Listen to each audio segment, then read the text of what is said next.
Assalamualaikum warahmatullahi wabarakatuh. Melalui video ini saya akan memenuhi UAS mata kuliah Filsafat Timur yang dipandu oleh Bapak dosen Mualim Lubis, di mana pada kali ini saya akan mengangkat judul tentang filsafat Mencius dan Sunzi yang dibahas oleh kelompok 10. Baik, di sini saya akan sedikit menjelaskan tentang biografi Mencius. Mencius memiliki nama yaitu K. Ia dilahirkan di daerah Zhou pada tahun 372 sebelum Masehi. Nenek moyang Mencius merupakan kaum bangsawan di negeri Lu. Sewaktu Mencius dilahirkan, keluarganya telah kehilangan status kebangsawannya dan menjadi rakyat biasa. Mencius berasal dari keluarga yang miskin. Ketika beliau berumur 3 tahun, ayahnya meninggal dunia dan ia dirawat oleh ibunya. Ibunya Mencius terkenal sangat bijaksana dan sangat memperhatikan pendidikan Mencius. Oleh karena itu, Mencius mendapatkan pendidikan yang lengkap sehingga masa remajanya. Yang kedua ialah pemikiran politik. Pemikiran politik Mencius bercorak idealis dan optimis. Mencius percaya bahwa seorang raja harus mendahulukan moral daripada kekuatan. Mencius juga mengatakan bahwa komponen terpenting dari negara adalah rakyat dan bukannya penguasa. Adalah kewajiban penguasa untuk membangun kesejahteraan rakyat. Dalam kitab Mencius tertulis, Tuhan melihat sebagai rakyat melihat. Tuhan mendengar sebagai rakyatku mendengar.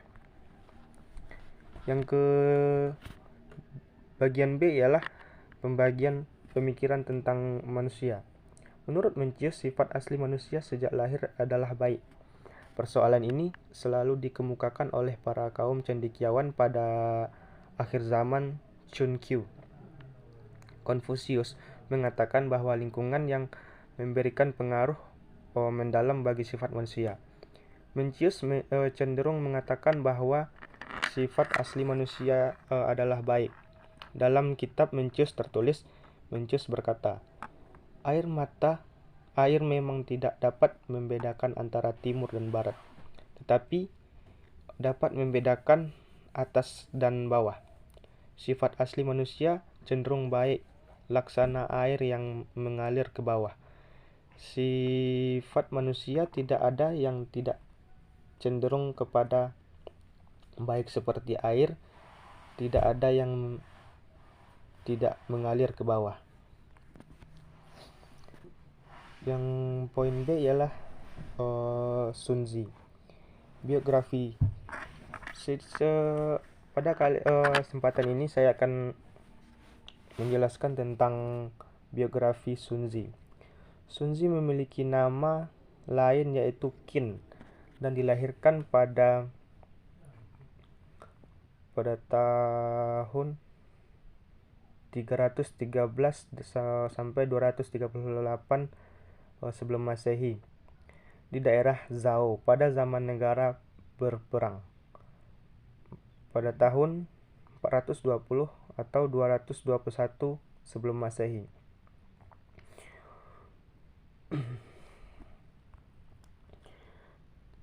Yang kedua, pemikiran politik Sunzi. Pemikiran politik Sunzi berdasarkan pemahaman terhadap sifat asli manusia dan menitik beratkan bagaimana mengenal dan melayani manusia.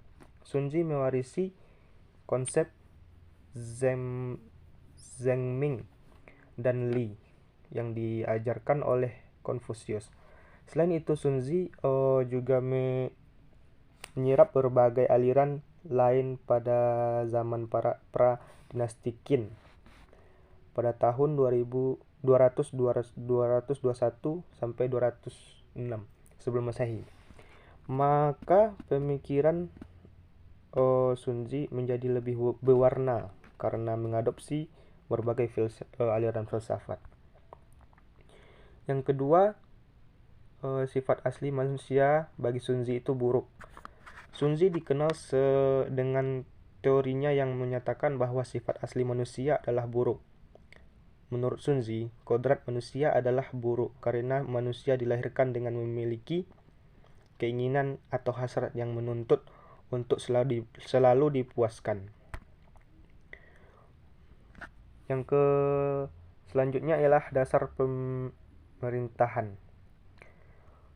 Yang pertama, pemerintahan berdasarkan kesusilaan atau Li.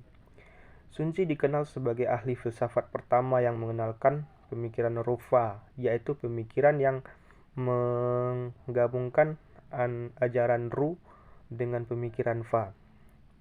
Sunzi juga merupakan ahli filsafat yang mementingkan Li, dan Li hadir untuk memenuhi kebutuhan manusia. Li di sini juga dikenal sebagai tata aturan bagi masyarakat.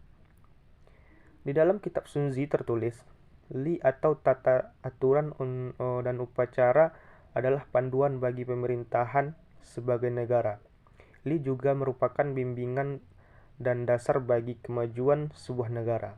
Maka, Li adalah aturan yang tertinggi.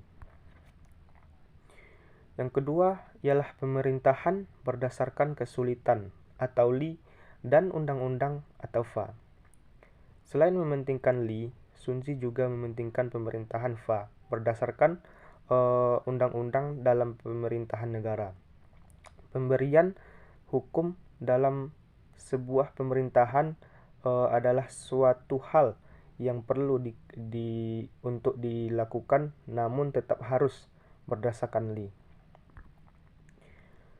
Walaupun Sunzi mengutamakan pemerintahan berdasarkan undang-undang, namun beliau menolak hukum dijalankan dengan semena-mena. Sunzi berpendapat bahwa bila seseorang itu benar-benar melakukan sebuah kesalahan yang besar, maka barulah dia pantas mendapatkan hukuman. Di samping itu, hukumannya yang diberikan bagi para terpidana janganlah terlalu berat. Sebaliknya, apabila ada orang yang berjasa melakukan perbuatan baik, maka orang tersebut patut diberi hadiah serta diberikan jabatan untuk bisa diberi kepercayaan. Yang ketiga ialah konsep hukum. Hukum bagi Sunzi ini ialah harus berdasarkan pada Ren dan Yin dan Yi yang diwujudkan dalam Li, kemudian diperkuat menjadi undang-undang dengan sanksi yang jelas. Bagi orang yang baik sebenarnya sudah cukup diatur dengan kesusilaan, tapi bagi orang yang jahat kesusilaan saja tidak cukup karena mereka yang jahat dianggap tidak memiliki moral, maka harus dibatasi dengan hukum yang tegas. Mungkin cukup sedemikian yang dapat saya sampaikan tentang pemahaman Mencius dan Sunzi ini. Saya akhiri dengan Assalamualaikum warahmatullahi wabarakatuh.